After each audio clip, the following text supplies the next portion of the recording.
Hi, everyone. Uh, we're starting the session. Hopefully, more people will come in after they've had lunch. I'm Cheekay Cinco. I'm from EngageMedia, and I'll be moderating this panel. It will be quite an informal panel in the sense that we will be giving our panel of speakers about 10 minutes maximum each to speak and comment on the questions that this panel is going to be dealing with for the next hour and a half. And then we will open the discussion up to the crowd for questions. So basically, this panel titled, you know, the future of internet rulemaking through trade agreements will tackle questions around how trade agreements can be opportunities, perhaps to include other public policy issues such as freedom of information, anti-censorship laws, and how do trade agreements like the TPP or the RECP or all of these acronyms impact internet users in the Asia Pacific region? And are there opportunities to include open internet and internet rights in negotiations around this trade agreements? And how can governments be maybe develop new models of trade that incorporate, internet rights and open internet kind of principles? So basically, the main question that we're asking in this panel is how do these trade agreements affect internet users and the rights and freedoms of internet users in Asia Pacific? We have a great group of panelists for this session. We will start with, I'm trying to mention your name properly, Tran Huang from Easy Law. You will have a presentation. Yeah? Thank you. Yes, already. The mic is, yeah. Is this a pointer? Is there a pointer for the remote?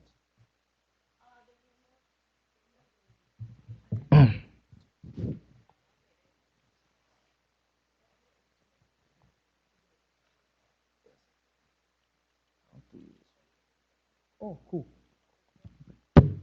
Hi, everyone. So I was planning to have my presentation last for 1 hour, but then they asked me to put it in 10 minutes. So I'm going to speak very quick. So today my presentation will mostly about a very, very detailed subject about the flow of information. First of all, I have to recap. The internet is an open network of networks that consists of millions of private, public, academic, business, and government of network. So that is what is the internet. So normally people say the information. The information is the currency of the internet.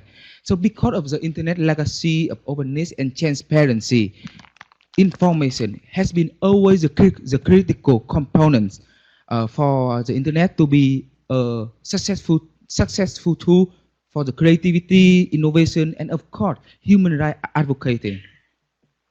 So now let's talk about what is a free flow of information. Basically, free flow of information is a human right idea that involving the freedom of expression and challenging the act of national censorship, filtering, and fragmentation of the internet.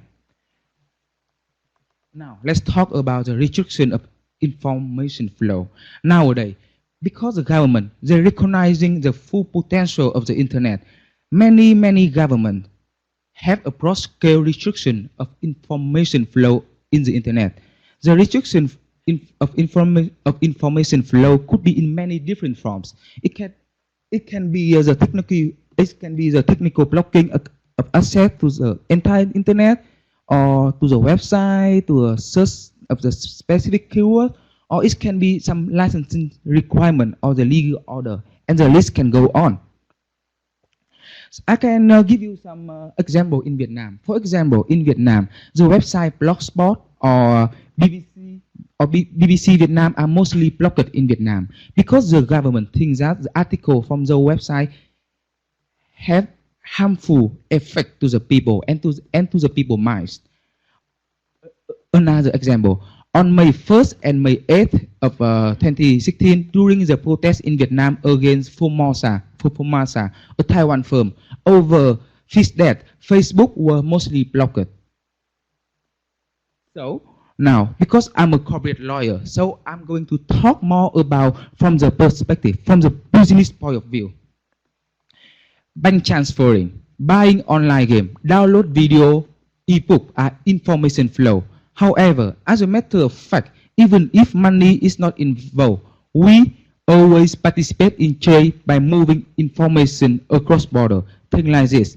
When we chat, when we use the WhatsApp, Viber to chat, when you watching the video from YouTube, Netflix, or when you are leaving comment at your friend's timeline on Facebook, our information travel from the server based in the US, UK, or whatever country to the computer or the mobile device in another country. So that is the flow of the information. Nowadays, almost all companies have to apply, use, or control commercial data flow on the internet to reach the customer inside or outside the base country. The commercial data I am talking now can include all kinds of information like search result, website, video, photo, blog, news, map, or any means that are able to drive the interaction and the communication across the internet.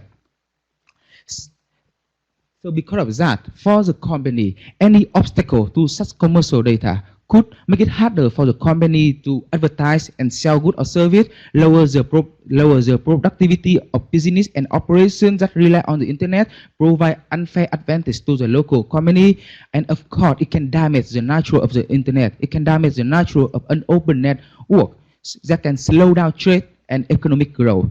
So, because of that, as the internet grows and the global economy become more interconnected, companies want the free flow of information, or at least the free flow of the commercial data should be a concrete rule that applying for all the government. So how to do it? The best way to approach such a goal is through the next generation of the trade agreement. The kind of trade agreement that do not only talk about importing and exporting goods, but it also about the forming and shaping the policy making in the nation.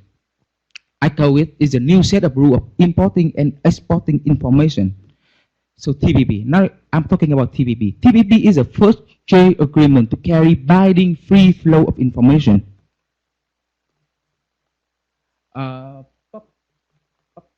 Okay. So now let's talk about how the TPP talk about the free flow of information. TPP contains language that would prohibit countries from blocking, censoring, or filtering cross-border transfer of information over the internet. So you can read it from the Article 14.11. Each party shall allow the cross-border transfer of information by electronic means, including personal information when the activity is for the conductibility of cover person. I know I'm good. Okay. All right.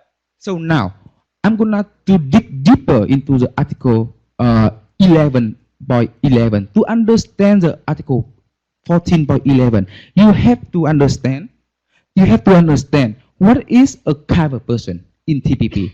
So, Article 14.1 says cover person means a cover person means a service supply of a party as defined in Article 10.1. Now we have to go to Article 10.1. Why does it do it? Okay, so Article 10.1, service supply of a party means a person of a party seek to supply or supplies services. And now the list of the definition can go on. As you can see, the TPP does not require the service supplier must interact financially with the customer. It means the TPP rule would also cover the internet provider. Oh shit, 5 minutes. The internet provider, they deliver cross-border service to user for free. Now let's go back. the rule only apply when the activity is for the conduct of the business. So most people, when they read this word, they think, oh, so now it have to be about money. The TPP only protect the information that cover the money thing. For big corporation, for company, everything must be money. But is this? Is this? Now think about that. Nowadays, technically, the conduct of business do not need to have involved the exchange of the money. As I can say, you always go to the Facebook to chat with your friend, to leave a comment. You read the news from the website. You watch free video from YouTube.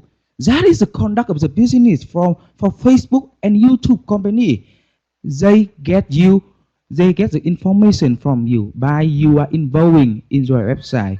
They sell the advertisement because you are freely use their free service. So that is also the act of is also the business conduct. Thus, the flow of the commercial data which TPP is protecting would be also pretty much every flow of the information now in the internet, which means when TPP is effective, maybe the Vietnamese government could not block BBC, Vietnamese could not block the Facebook, or they could not do anything else because those kind of information, even is not good or bad for the government themselves, is still the commercial data.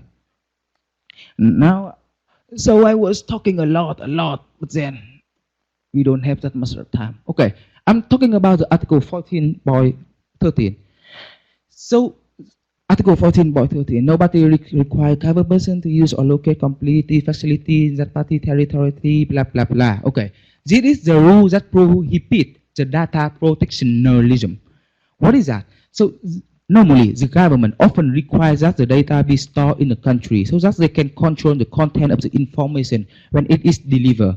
The case happened to everywhere, Vietnam, China, and other countries. Okay, so with the rule in Article 14.13, the company now can make sure that they do not need to invest locally in order to deliver the information to the country.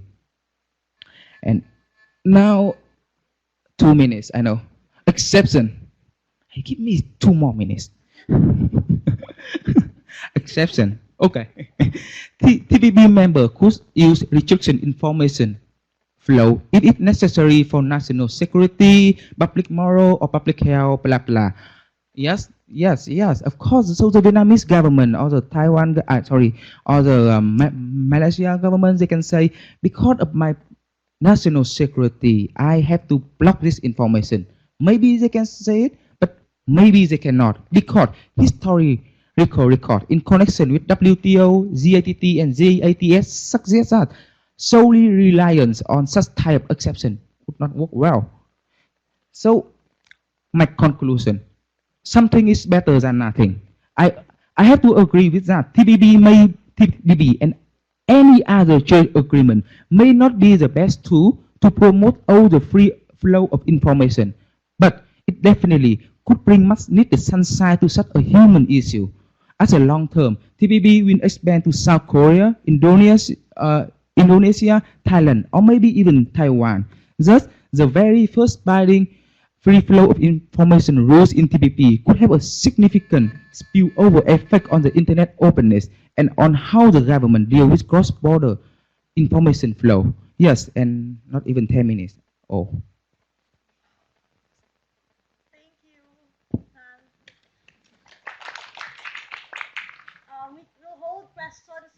We can hold questions until the end of everyone speaking, okay? The next person to speak would be Anahita Matay she's a junior fellow from the Observer Research Foundation. Anahita? Thanks. Good afternoon, everyone. So the two major mega trade agreements that are about to come into play are the Trans-Pacific Partnership and the Regional Comprehensive Economic Partnership. And between the two, they contain about 2/3 of the world's population and even more than that of its total GDP. So one thing that's clear is that the implications of both these agreements are going to be very wide-ranging simply because of the number of people who are affected. But do these agreements really reflect the what those people want. It's difficult to say that because negotiations for both the agreements were conducted in secret, and commentators had to rely on leaked documents to discover the content of those agreements, which is ironic since both of them may end up criminalizing whistleblowers. So, given that context, that only a small number of interest groups were involved in crafting these documents, it's hard to say that they will be good for the wide number of users who are affected. So this is particularly true because these agreements have implications that go beyond trade, whether data protection or to impacts on climate change and global health. So these agreements are trade-first agreements. They place the highest value on free and unrestricted trade, and all other concerns are given only secondary importance. Part of the reason for this is that trade agreements have become the latest form of political maneuvering. The question of membership in one agreement affects the other, and the members have an impact on what values are going to be part of these agreements. And with the TPP and RCEP, the obvious sort of players on either side are China and the US battling it out. Neither one is explicitly excluded from the other's agreement, but the way they have been crafted, one is not going to join the other. So the TPP is the first and largest trade agreement to address digital rights issues explicitly, and it's all about harmonization. So it seeks to open up markets, including the most valuable market, which is the data market, by harmonizing legislation. And there's some evidence that the US will be pursuing the standards in the TPP, which are higher than WTO standards, in bilateral agreements, thus taking the TPP standard even further than the countries which are otherwise party to it. This is particularly evident if you look at the Digital 24 document from the US Trade Representative's Office. So while that document deals particularly with the provisions of the TPP, the USTR has indicated that the US intends to pursue those same principles in bilateral and other trade agreements. One of the most contentious areas of the TPP had to do with the free flow of data, which we've just heard about. The document called for data flows to be unrestricted so as to allow for free trade. But many analysts have felt that it did that at the expense of data privacy. Part of the reason for this is because some potentially privacy-enhancing measures, such as data localization, are prohibited by the TPP. Now, this is a big concern in countries where domestic privacy legislation is either weak or non-existent. If your largest trading partners, if the world's most influential traders adhere to certain standards, you might find yourself excluded from valuable trade deals if you don't get on board with those same standards. So the two most likely probabilities are that further bilateral agreements will come about to ensure privacy. For example, the US and Australia have a deal. Or that some kind of regional privacy framework will emerge to kind of match these trade agreements. However, for the TPP in any case, these arrangements will have to be TPP compliant. And how is that compliance decided? By a tribunal of trade experts rather than, say, human rights lawyers. So there's a evident bias in how those frameworks will come about. This is just another example of the trade-first stance, which could have negative effects. Furthermore, by taking a tough stance on copyright infringement, on torrenting, file sharing, and the circumvention of digital rights management, these agreements further threaten privacy, because when service providers can potentially be held liable for the actions of users, they are incentivized to monitor user behavior with little restriction. And in both the TPP and the RCEP documents right now, that's not explicitly prohibited. So while the RCEP is more flexible than the TPP on many digital rights issues, the lack of acknowledgement by either one of fair use provisions is quite troubling. So the rise of trade agreements like the TPP and the RCEP present a troubling trend towards forced harmonization of a wide range of laws. So rather than allowing, for example, copyright protection or patent regimes to develop organically with a country's markets, these agreements impose the most influential trading partner standards on everyone and then hold trade as ransom. Thank you.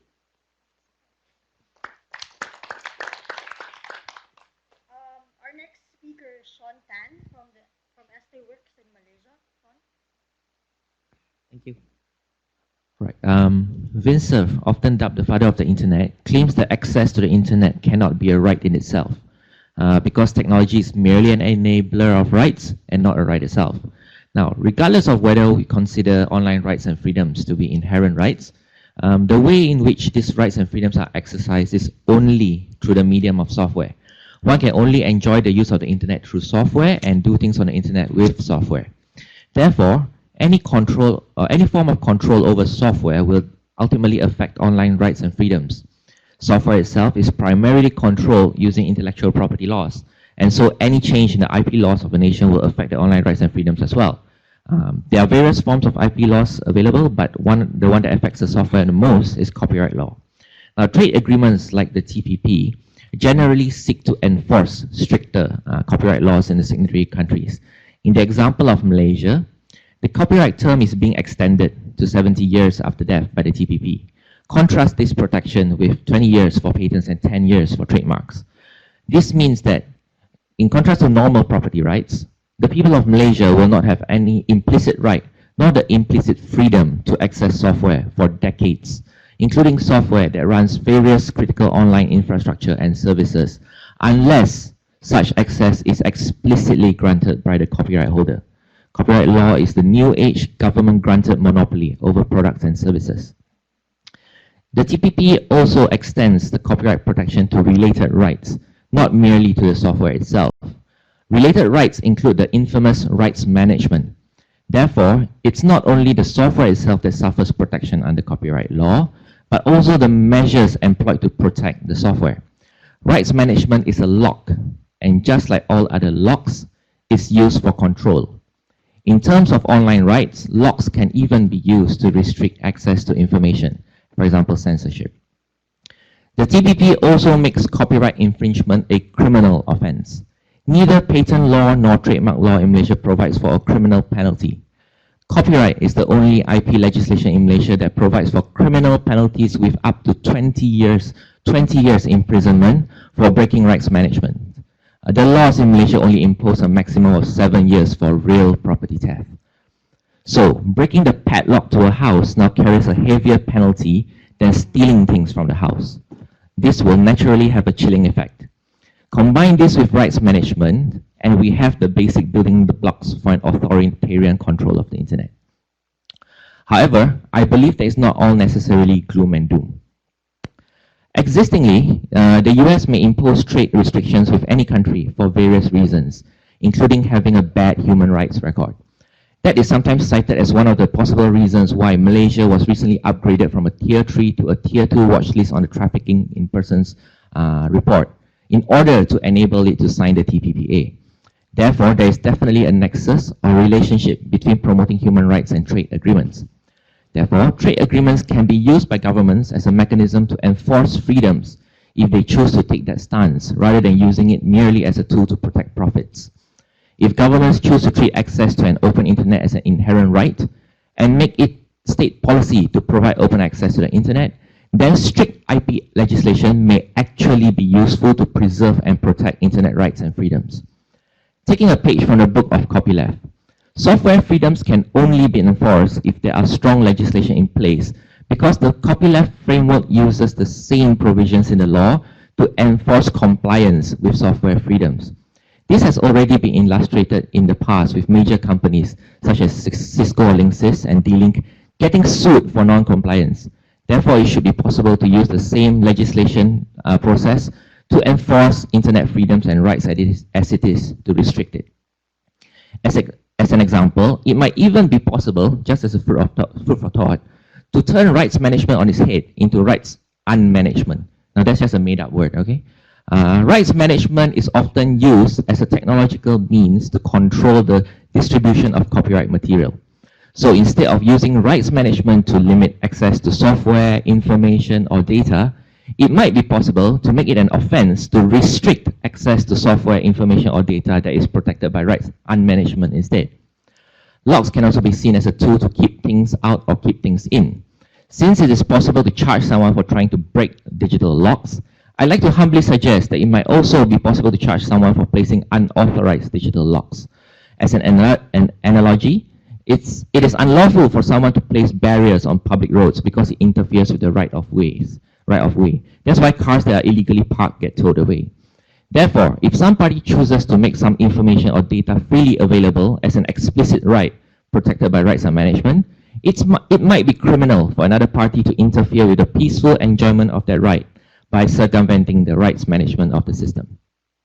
Let's say that someone designed a freedom router, a special router with firmware that is protected by rights and management, and removed any sort of filtering capabilities for that router so that it routed every packet properly. I suggest that it's actually unlawful for someone to use that router to filter or censor internet traffic, as they would need to work around the rights management system to modify the software to do so. It will actually be criminal offense to do that. I even go one step further to suggest that it would be illegal for someone to filter traffic to and from that freedom router as well, as it affects the way in which the router is meant to be used and circumvents the rights management put in place.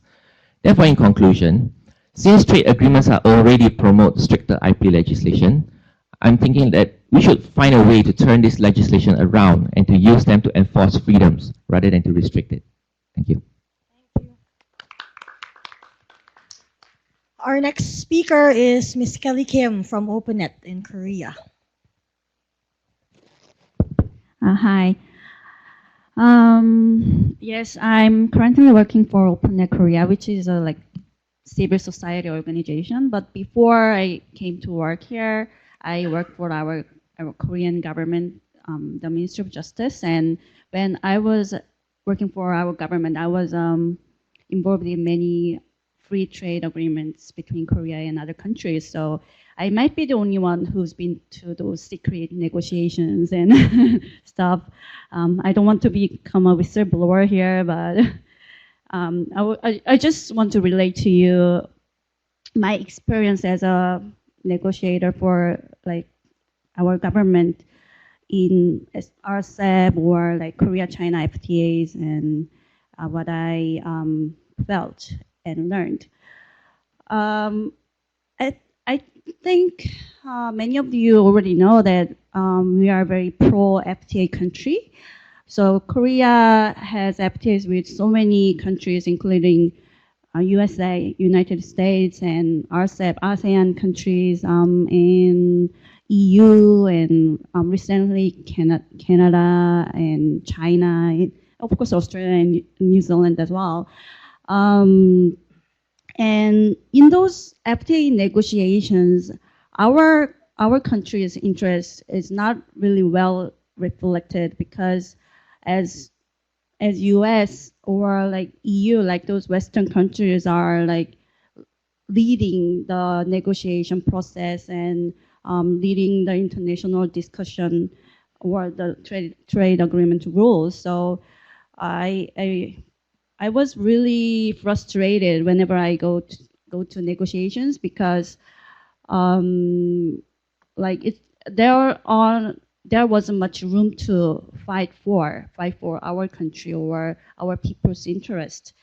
And especially after we concluded Korea-US FTA, which is very strong, especially in terms of IP protection and stuff. It's really deviate from those strong protections we've already given, strong protections or I don't know, freeness we've given to Korea-US FTA. After that, Korean government is kinda, how can I say? So Korean government is kinda need to enforce Korea-US FTAs. So in that way, in negotiations with other countries, especially Asian countries, or especially in RCEP negotiations, we are kind of playing United States role because we already have FTA with the United States and all our regimes are very similar to what United States enforced upon us, and so it's we have to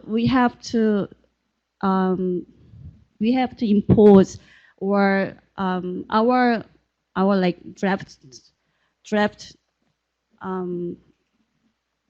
draft agreement is more like it's really close to Korea-US FTAs, and we have to enforce or like compel these terms to other like countries in our negotiation in RCEP. So it was really frustrating, especially I was involved in IP chapter negotiation, and our law had to be transformed after we had this Korea-US FTA. So especially our Copyright Act was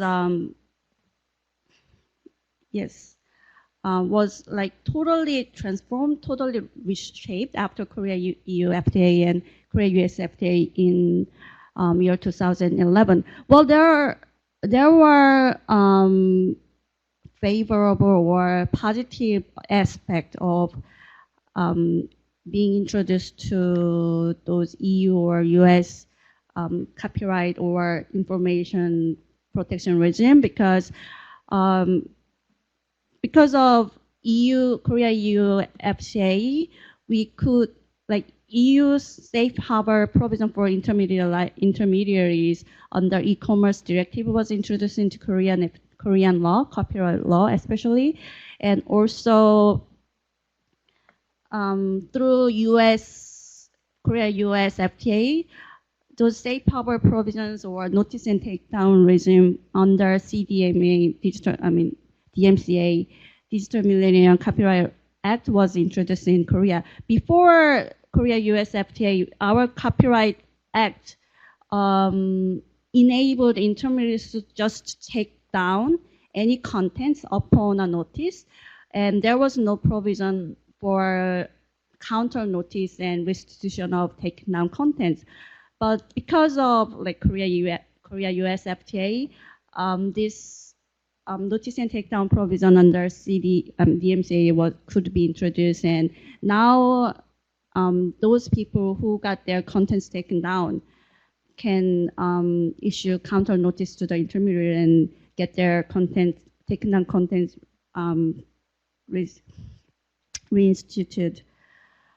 So that's like favorable part of Korea-EU or Korea-US FTAs. But what I learned, but it is very stressful because these trade negotiations are normally led by the commercial department of the government. So they are very concerned with their industry's interests, and they don't really listen to human rights. I mean, they are not really concerned with human rights impact of these trade negotiations. So I think they should listen more to like NGOs, our other stakeholders, especially the users, the people, before they conclude the trade negotiation. And I think it's the bureaucracy that's really stressful. So it's like top-down decision-making process. So the negotiators, although we are very we are very well-intentioned, our power to negotiate is limited under the government agenda. So this bureaucracy or top-down decision-making process should be changed, I suppose. Yeah, and okay, I would just and one thing I noticed was that like those lobbyists or like negotiators or like counsel to negotiators tend to be lawyers from like U.S. law firms. I don't know how much impact it would actually have, but it was really concerning. Concerning that those U.S. lawyers play like huge part in this international trade negotiation, when even in like RCEP countries, RCEP negotiations. Yep. Okay. More. I will discuss RCEP or TPP later, as others already got good points. Thank you. And our next speaker is John Lawrence from Electronic Frontiers Australia. Thank you. Thanks, Cheekay. And thanks, Kelly. I think it's pretty clear that Australia and Korea have had some very similar experiences over the last few years, and I'll I'll just do a little bit of a background as to where we've got to and what's happening in Australia on these sorts of issues and what I think implications of this are. So, as some of you may be aware, Australia was historically a very early promoter of sort of the concept of free trade. Our government dropped most of our tariffs in the 80s and 90s, and the Australian government's been a strong promoter through historically through organisations like APEC and so forth in terms of promoting this concept of free trade, and that's essentially, I think, embedded free trade as a quote-unquote good thing into the Australian policy-making culture. It's just reflexively taken as an undisputed good. Now, unfortunately, what we're dealing with here with things like the TPP and the RCEP and so forth, of course, these are not free trade agreements at all. As our Productivity Commission says, they're not free trade agreements. We refuse to call them free trade agreements. They are preferential trade agreements. And I think that's an important distinction to make, is that, and if you start looking at, as we've discussed, some of the intellectual property aspects of these agreements, they're actually quite anti-trade, anti-free trade, and quite restrictive. So I think it's important that we remember that. So as you might expect, and in a sense it surprises me that to be still typing this in 2016, but the Australian government tends to focus on the benefits to our agricultural sectors in these sorts of agreements, and largely at the expense of, as I think Kelly mentioned, any sort of overall and holistic view of the net benefits of these sorts of agreements. Our current government has essentially put FTAs at the very centre of its economic agenda. As we mentioned, we've signed one with Korea, we've signed one with Japan, we've signed one with China. These have all been rushed through in the last couple of years with almost no scrutiny, with almost no parliamentary oversight, and of course the TPP is no exception. In terms of sort of Australia's current position in terms of kind of internet freedom and speech and copyright, so forth, I mean, we are a pretty open and vibrant and stable democracy. We have pretty unfettered access to internet. But these things are as much by accident as they are by design. Australia lacks any form of constitutional protection for privacy or free speech that our friends, particularly in the US and the European Union and even Canada to some extent, enjoy. So that has allowed the government in many ways, not so much in this area, but particularly in the areas of sort of national security and anti-terror legislation, to really go pretty far off the deep end, I would say. We have had something like 80 plus individual pieces of new anti-terror legislation passed in Australia since 2001. So there are genuine threats to freedom of expression and privacy in Australia, primarily from that sort of terrorism context, but let's not forget about the pedophiles as well. They're always another big red flag that's flown when government wants to impose control. So apart from a very limited implied right to political speech that our High Court has determined is buried somewhere between the lines of our Constitution, that's pretty much all we have. So that's a risky point to start off. Part of the challenge that provides for organisations like ours is that we almost never have any standing to sue our government when we think they're going too far. There's really no sort of constitutional basis for that. So that's something that, unlike our friends at the EFF in the United States, of course, who are constantly suing their government for very good reasons, that's just an option that's really not available to us. So that's a concern.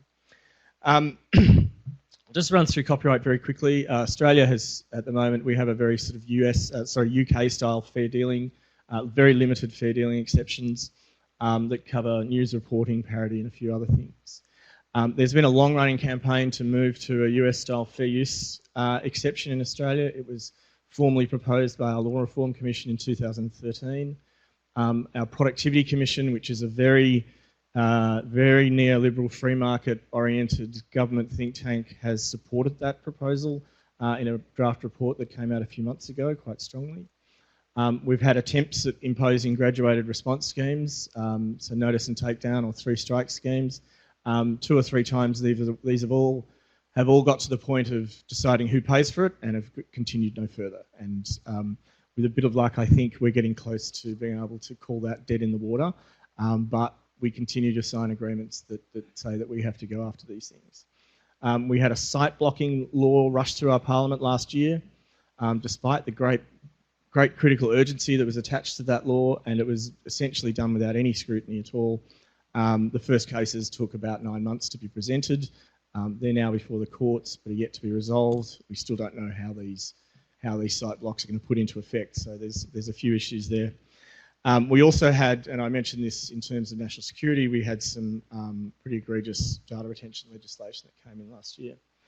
Anyway, very quickly, we signed a free trade agreement with the United States in 2005, and essentially that imposed into Australian law most of the sorts of copyright terms that are included in the TPP and the RCEP. So obviously the copyright term extension, the notice and takedown system, although we managed to mess up the implementation of the safe harbour regime.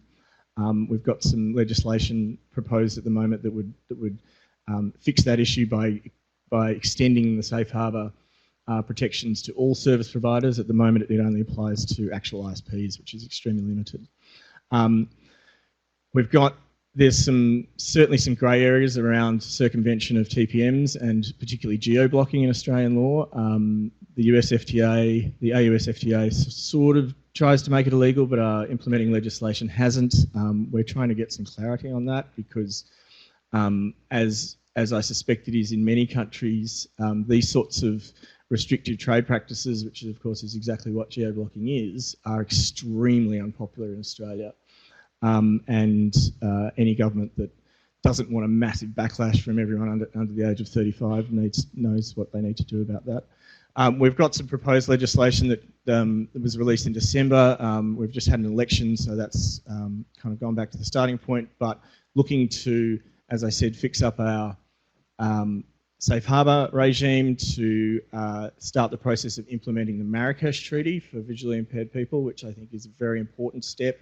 I think is a very important treaty and probably a good example of how these sorts of international agreements should be done in an all-inclusive manner rather than these sort of preferential deals, and is in itself, in many ways, kind of a number of steps towards a general fair use exception. So we've got some optimism that we'll see some movement towards fair use in the new Australian Parliament. A couple other points. I know you're about to wrap me up, but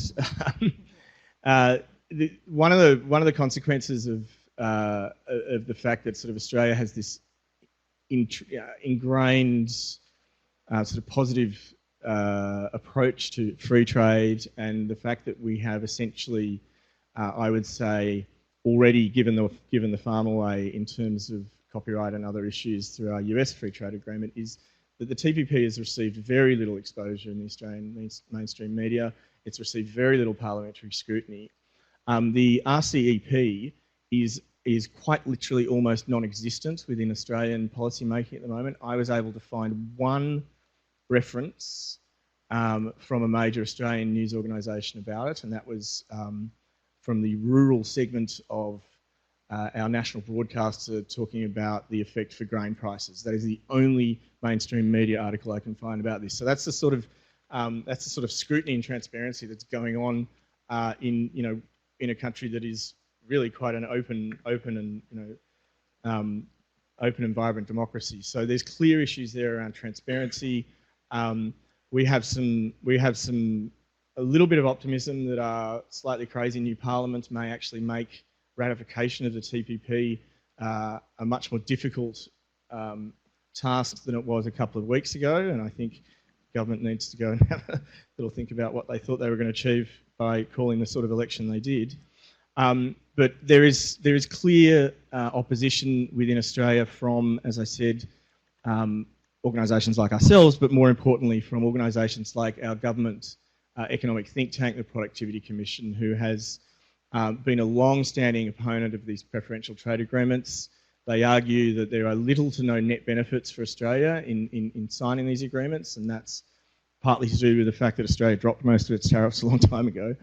But they also argue that they introduce more red tape, that they have significant risks, and two of the big issues in Australia with the TPP are the investor-state dispute settlement processes, and you may be aware of our plain packaging tobacco laws, which have been there's been a number of cases around that, and that's a very significant issue in Australia, and also around pharmaceutical procurement.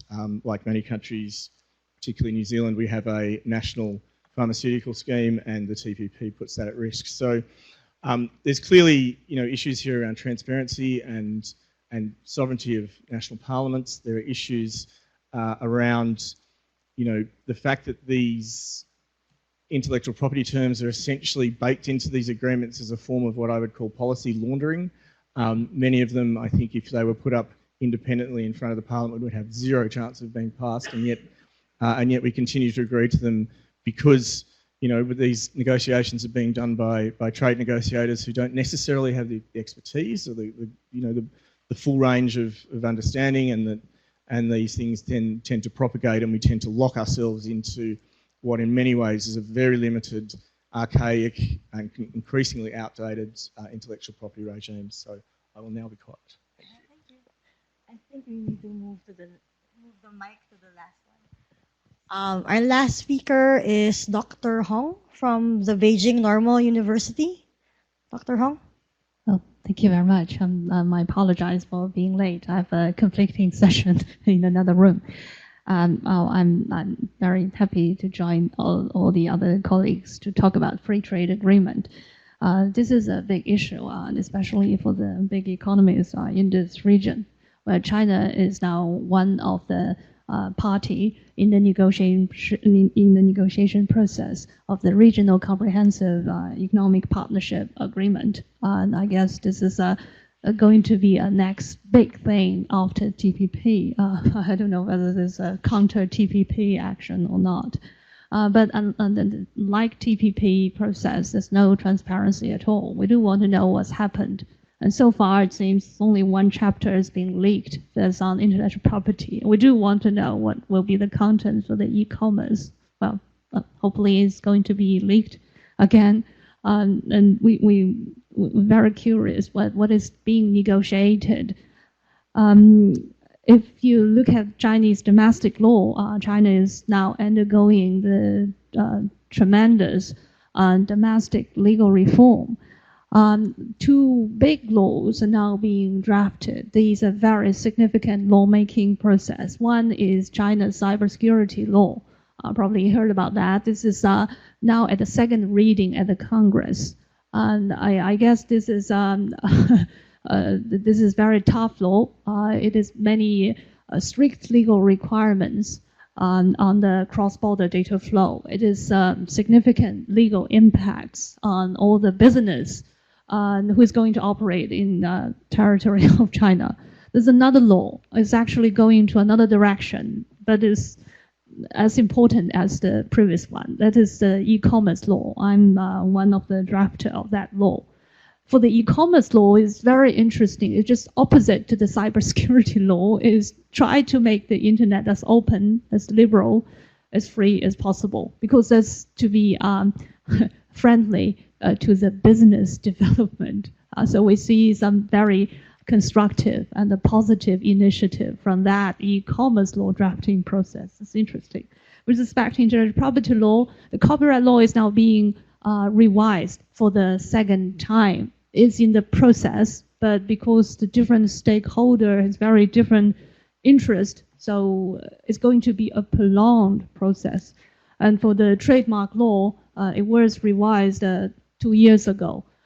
For the patent law, it was revised 3 years ago, and it's going to be re-revised again. That's primarily because the patent holder would like to have a stronger legal protection for their exclusive rights. And China have a new consumer protection law. China so far has no personal data or privacy law nationally. So this is a general legal situation. We're seeing a very complicated picture. It seems these different laws in on different subjects are going to different directions. And we are even more interesting whether these free trade agreements China is participating will have any impact back to the domestic law, or whether these building up domestic law will have any impact to the ongoing negotiation internationally. Well, I know that at the beginning we have a couple of questions to answer with respect to this free trade agreement. What would be the impact to internet governance? To me, is that this free trade agreement, these trade law, they are being built up, and there's no way to stop it. So I guess, as many legal professionals suggest, why don't we analyze these international trade laws, and whether it is to see if it's possible to assess them from a positive perspective. Can they do anything good to the internet governance? Could they contribute to a more friendly internet environment? What I can see, there are some positive elements actually from some of these free trade agreements. It could possibly enable the more effective cross-border data flow and the cross-border flow of information. That will enable people to access more information and knowledge. And also to create to fill in the legal gaps internationally with respect to cross-border consumer protection and the personal data protection. We have so many international conventions or treaties on intellectual property protection that's already a mature the international law subjects. But with respect to consumer protection and the privacy and personal data, so far there's no very comprehensive worldwide international law. If this free trade agreement can, at least regionally, cover up these legal gaps, I guess that's positive. I've used the example of TPP, Chapter 14 on e-commerce. I could see there's a couple of provisions. It's thoughtful and could be very useful for this for cross-border consumer protection. For example, for consumer protection with respect to digital products. I know many countries still struggling to categorize digital products as goods or services. And what consumers have big difficulty in asserting their rights when they receive these products, especially in the cross-border environment. They do need the legal basis to make their claims.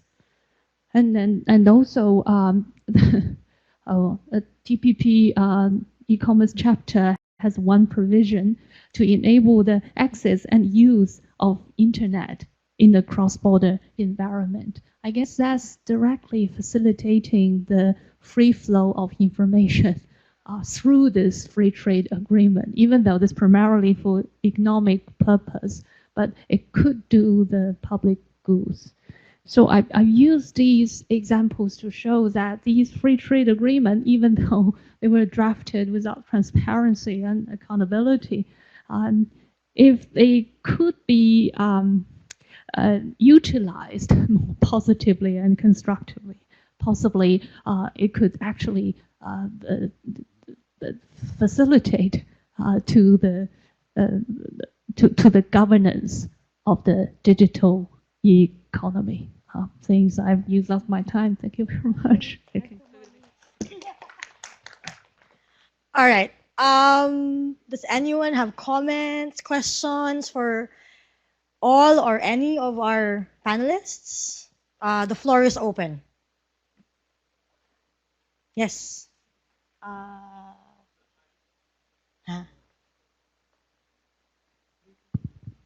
那个麻烦帮我翻译一下，那个英文实在太复杂了。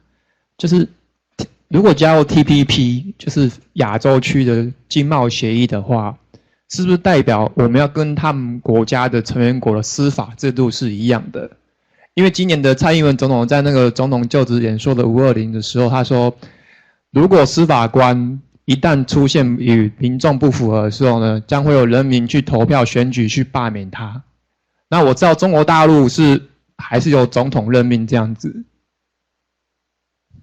跟我们国情是不太一样的。那如果说加入 TPP 跟中国是一样的话，在关税上货物贸易可能是有优惠这样，可是在司法制度是不太一样这样子。谢谢。Can someone translate for us? What? Dr. Hong, translate. Thank you. Sure, I Yes. volunteer to help. All right. Sorry, I understand the first part.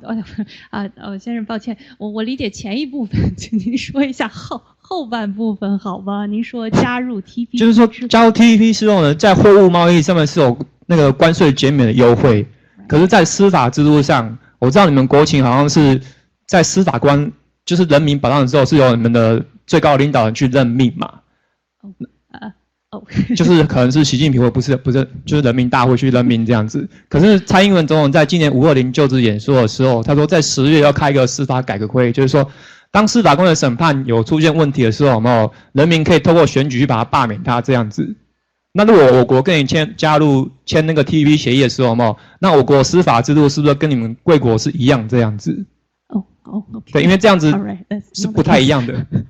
Right. Oh, thank you for the question. Well, I guess the gentleman asked a very critical question. He said that if one territory joined the Trans-Pacific Partnership Agreement, does it mean our legal and judicial system should be consistent with the other territories? For example, the Taiwan is a different legal system with the mainland China. Well, the people can even remove their top leader. Does it mean that once we join the TPP, we have to be consistent with the Chinese legal and political system? I guess the answer is no. Right? That's not the case. It's not the case. The TPP has nothing to do with the political system. All right. So I can answer your question a little bit. First of all, not talking about the political issue.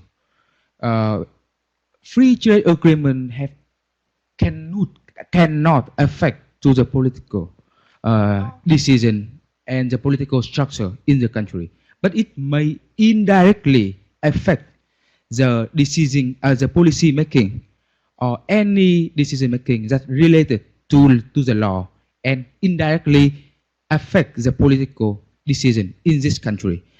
For few example, environment, IP, internet law, labor law. Now talking about the labor law, in TPP, the TPP rule require every country must allow the labor and the worker to have the independent union. That is not the case in Vietnam at the moment because of some political decision. But after the TPP become effective, the Vietnamese government must allow independent labor unions in Vietnam. That's going to change, that's going to affect to many aspects about the life of the society, economic, and even the political decision and the way how the government work. So yes, directly, no. Indirectly, maybe. Yes, maybe.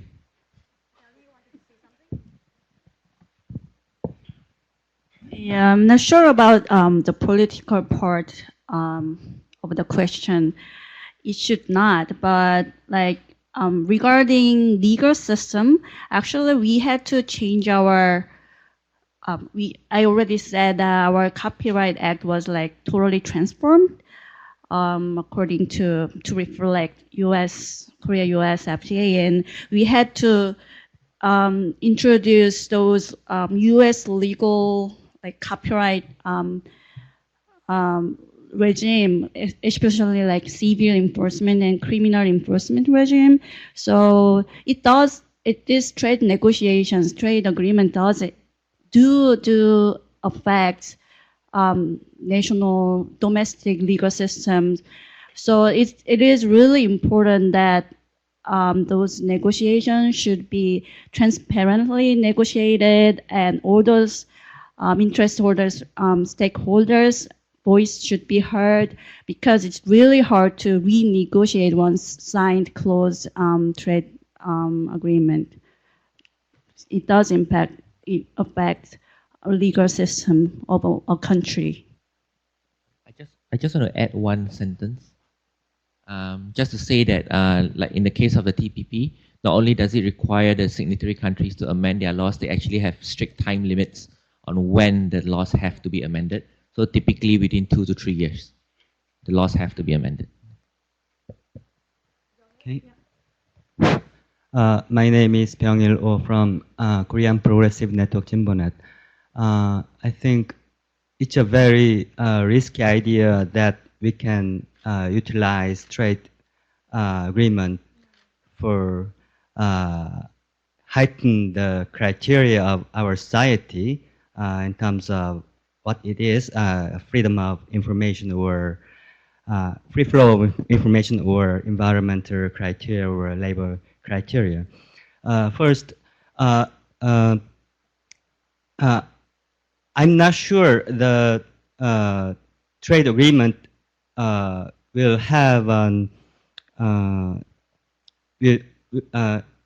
trade agreement can make the free flow of information, because if it's not the free flow of personal information, because as I know, it's a trade. Usually, in general, trade agreement have been barrier to free flow of information by enhancing the protection of intellectual property. So I don't think trade agreement can enhance the free flow of information. Oh, of course, it can enhance the free flow of personal information, but I don't agree with that. And second, even if it can include the provision about that, I don't think it's a right way to we promote free flow of information, because it's a public policy, and I think trade negotiation is not a good place to discuss about the public policy in our society. I think we need there is some area we need to set the global standard for public policy, but trade agreement is not a good place because it's not an open platform, and it's not allowed for other stakeholders to participate in the discussion. So even if it can have some good positive aspect for the society, I don't know if it's a good way to discuss about that. Yeah. Yes, me again. So thank you very much for giving you your opinion now. So I will comment. I have 2 comments. First of all, talk about the free flow of information. Google, Facebook, Microsoft, all of them are backing up for the TPP, mostly because of the free flow, because of the principle of the free flow of the information. First of all, we need to talk about the. First of all, we need to talk. We need to understand why do we have a free trade agreement. Originally, free trade agreement is type of the agreement that can only enable the free trade of goods. That erase the barrier for importing and exporting the goods. But nowadays, the companies and people and the nation, they consider information and service, online service, to be goods at all. Because of that, the company, they surely want to have the free flow of the information.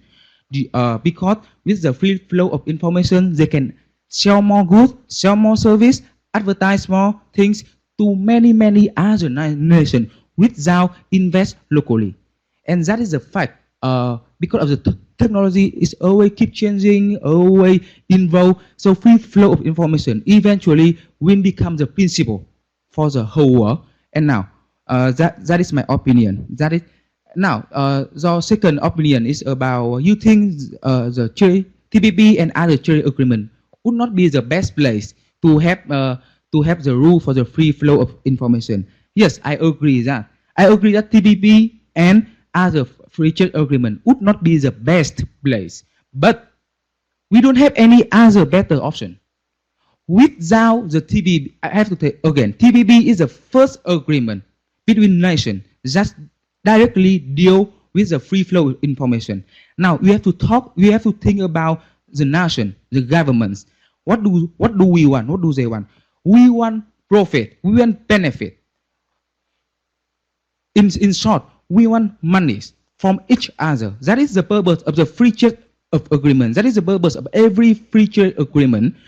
For example, but we the people, we have to use that kind of thing, that kind of desire of the people and desire of the government to make those kind of agreement to be our advantage.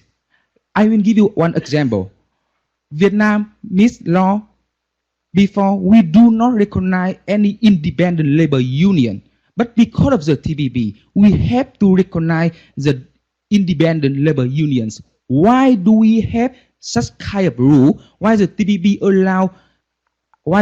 requires the nation to have independent labor union? It's not because any issue related to human rights. No, free trade agreement will never talk about human rights because it's a trade agreement. It has to be about trading.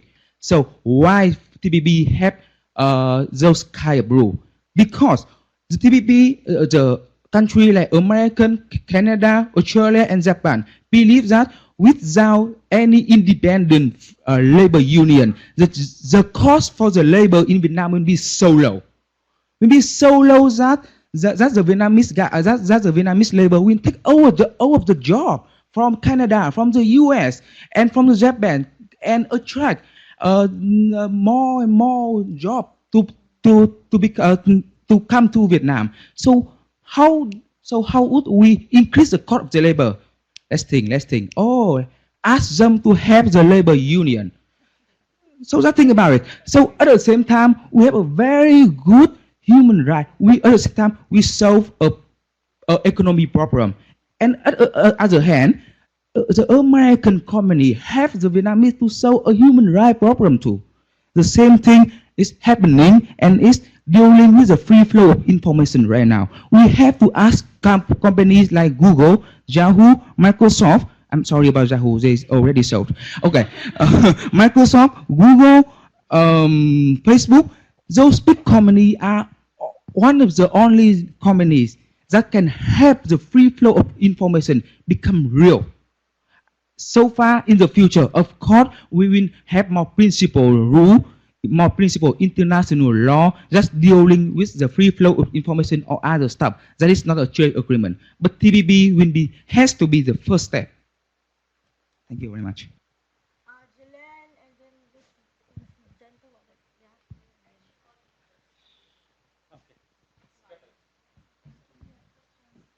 Yeah, so thank you for the presentation. I think we have to be honest here when we talk about TPP and RCEP. Number one, if we're talking of transparency and we're talking of freer flow of information, the negotiation has not been transparent. So if we're talking of freer flow of information, then they could start by providing us access with all those draft agreements. Similar also with what's happening with ASEAN. That has been the problem when it comes to trade agreement. So if we're talking of free flow of information, for whom are we talking? Whose freer flow of information? Are we talking of the freer flow of information for big companies? Or are we talking of freer flow of information of the marginalized groups, particularly women? My second point is TPP and RCEP are basically modeled under WTO. And we know that WTO are pro-neoliberal, adopts the pro-neoliberal model.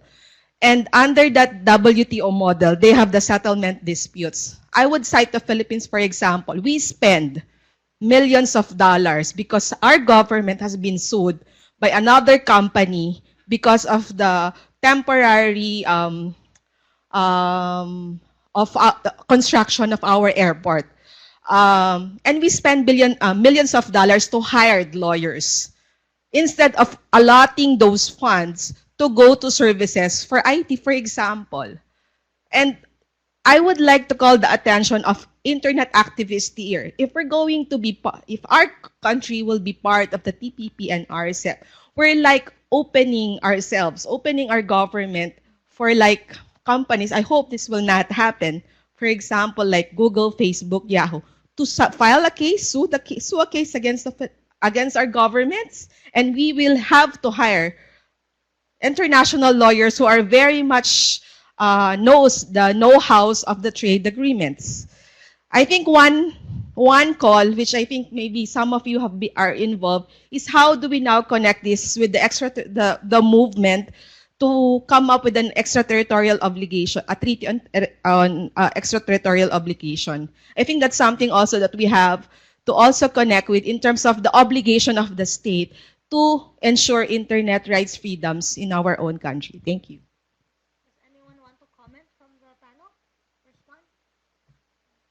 Okay. Sir, yes. Hello.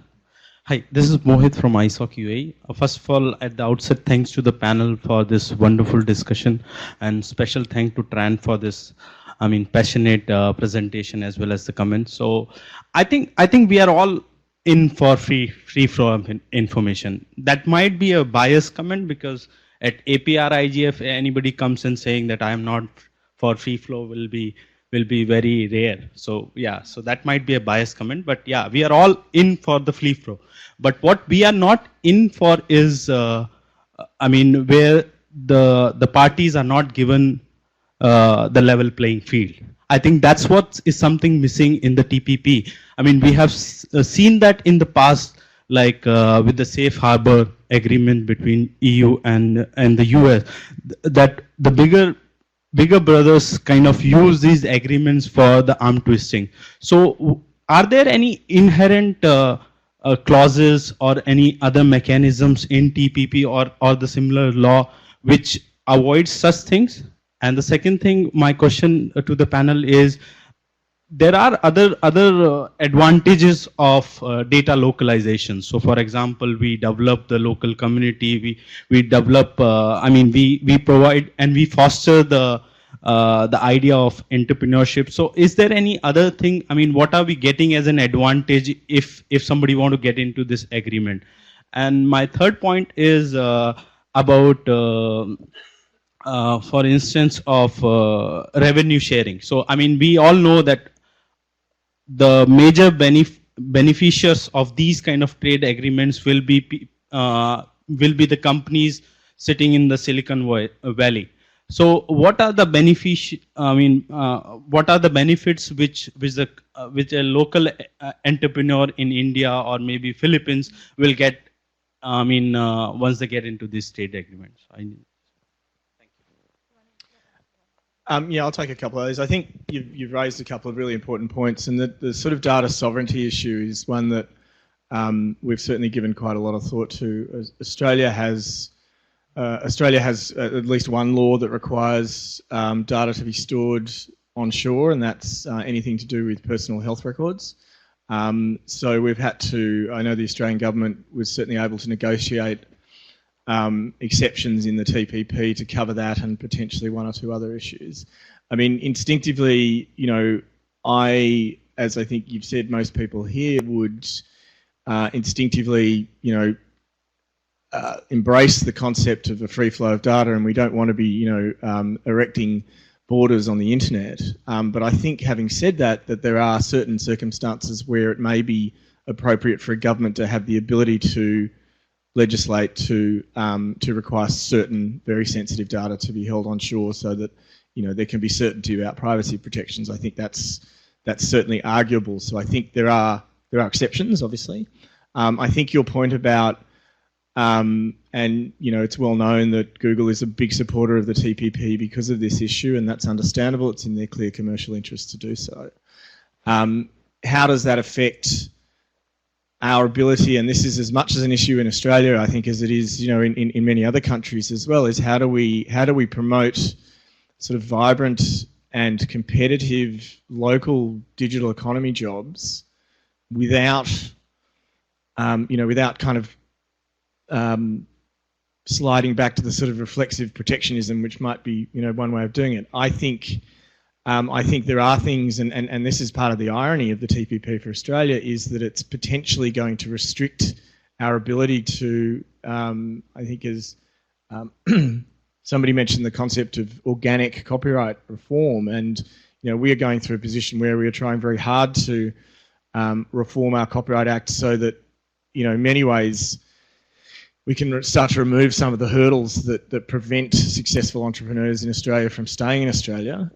There are other issues around the availability of venture capital. That's another big one, but certainly copyright reform is a big part of that. And the irony, of course, is that the TPP potentially will restrict our ability to do that, which means that, in fact, we are, as I mentioned earlier, rather than sort of promoting a two-way exchange of trade and everyone benefiting, it becomes very much a one-way street. And I'm challenged by that. I think, we need to, I think it's important that every country has, strong local digital economy jobs that can compete internationally. I don't think every country needs its own Google by any means, but there are certainly challenges with having, single entities from wherever they are that control, such significant market share. And I think that's something we need to look at.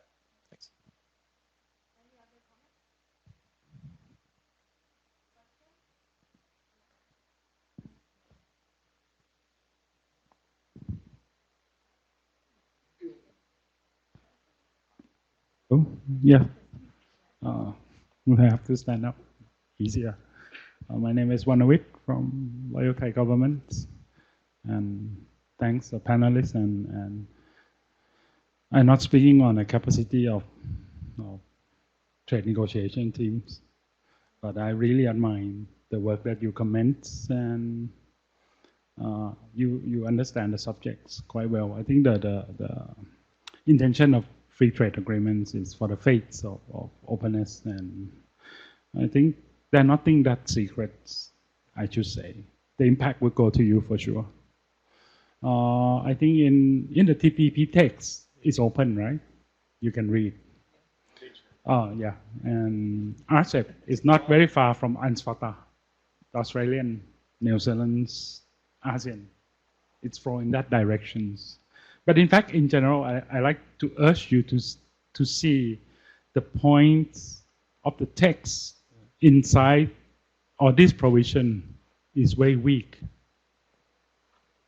Party shall endeavor, party recognize nothing. I agree with what Vietnam just mentioned. It just creates the feeling that which direction we go. It's up to the country to decide what needs to be done. That is the intention. But you mentioned the Marrakesh Treaty. Most of them is obligation chapters. 82 countries already provide provision agreements. Do you think the word e-commerce will exist in the future? With the TFA, Trade Facilitation Agreement, going back, search that words. Most of them using only one word, shall. In protocol paper, it means must. You don't have other choice. There are 330 articles inside trade facilitation agreements. 80% of it, it's shall. Nobody talk about it. It's affect directly to you. For example, we help the e-commerce who's selling the cactus tree that need to supply through the e-commerce. They need to have the e-CITES certificate to prove that this endangered species of the plant is not collecting from the wild. You need to get the certificate from the government.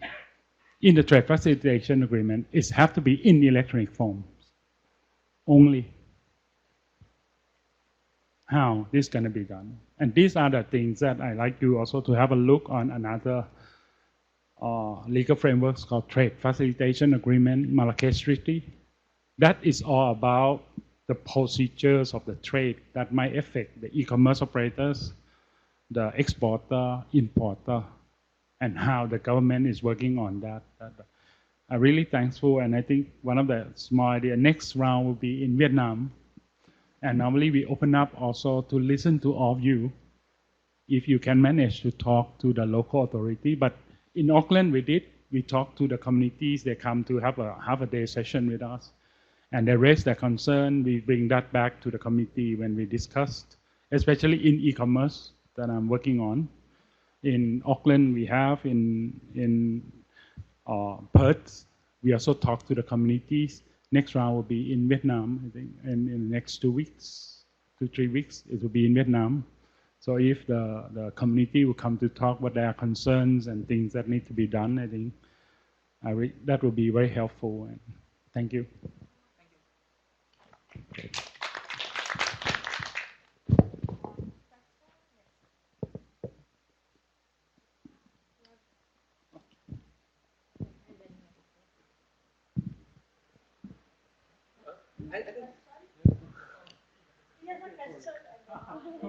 She doesn't like you. I'm sorry. Hello, hello. Hello, my name is Hu. I really do appreciate panelists today introducing me to the TPP. And also I want to thank for any sort of US news source that sort of never talked about the TPP, either than NAFTA. I'm completely unaware of this thing. So again, thank you for introducing me to the TPP. So I have some new knowledge that I can use in the future. So just a quick question on whether someone has mentioned it before that the TPP allows foreign companies such as Google, maybe Yahoo, companies based in the Silicon Valley to come into countries such as Australia, Vietnam, basically around that area, to come in and set companies and to sort of take over domestic companies and then kind of not really kill off, but kind of diminish the importance of local entrepreneurship and then killing the idea of being generic because they're bringing a huge impact to the country that sort of kind of says that we are the company coming in and you are going to use our services. So I sort of lost my question, but my question being, I've heard that in Australia, Australia is very famous of being a very entrepreneurial country. There's a lot of startups each year. Just a question that will the introduce? Oh, sorry, I have another point.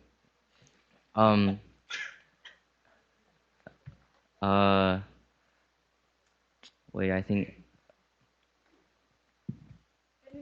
Perhaps I can answer that first question Sure, while okay. you're getting the second one. Look, Australia's a pretty vibrant economy. We do have quite a strong startup culture. It's not anything like, say, Silicon Valley or even what I've seen in the UK and some European countries, but it certainly exists. There are some significant structural challenges in Australia. Australia, of course, is a very large place with a very small population, and that creates its own sort of set of difficulties. It's quite a small market. It's quite a difficult market to service just because of the distances involved, particularly. But where there's a number of great success stories of digital businesses that have started in Australia, they all tend to end up in San Francisco, and that's got as much to do with issues around availability of venture capital as it does around issues about skill shortages, copyright issues, and so forth. So there are certainly a range of issues, but we firmly believe that agreements like the TPP, because they essentially lock in fairly restrictive and outdated copyright regimes, will continue. Will essentially, they're not going to cause these issues. They're just going to make them worse and stop them from being solved, if that makes sense. I mean, Google is already a very, very strong presence in Australia. They dominate our search market in a way that they don't in many other countries, like well north of 80% market penetration. Extremely popular, the Google platform across particularly education. Almost every university and most schools in Australia use Google Gmail and the Google Docs suite, and that's it's a great deal for them because, of course, it's free. But there are certainly concerns I have around, the extent to which, particularly in primary schools and so forth, we're looking at the privacy issues there. But, I think as Mohit sort of mentioned, I think the challenge is, how to ensure that ensure that we can have vibrant, local digital economies without actually putting up trade barriers, I guess is the concern, because that's certainly not something I'm promoting. And the last thing we want to do is be putting up, building digital borders on the internet. I think you'd rush me out of the room and get rid of me pretty quickly if I started suggesting that, which of course I'm not. But there are challenges there as to how we do that, and I think even Google would be the first to admit that it's not necessarily healthy to have one organisation, whoever they are and however well-meaning they do, but having that sort of market domination worldwide. I just don't think that's healthy in any context. I'm very conscious of time because it's 3:30 and we have a coffee break, and then the next sessions will start at 4. So I don't want to snowball the delay of sessions. So unfortunately, I'm going to have to close this panel. I would like to thank the CNR project, the Electronic Frontier Foundations, and the Observer Research Foundation who organized this panel. Actually, I'm just filling in for the Electronic Frontier Foundation because I'm in the region. Okay. Thank you all for the panelists. Can we give them a round of applause for a great job? And then thank you for the interesting questions and for listening in. Thank you. Have a good break.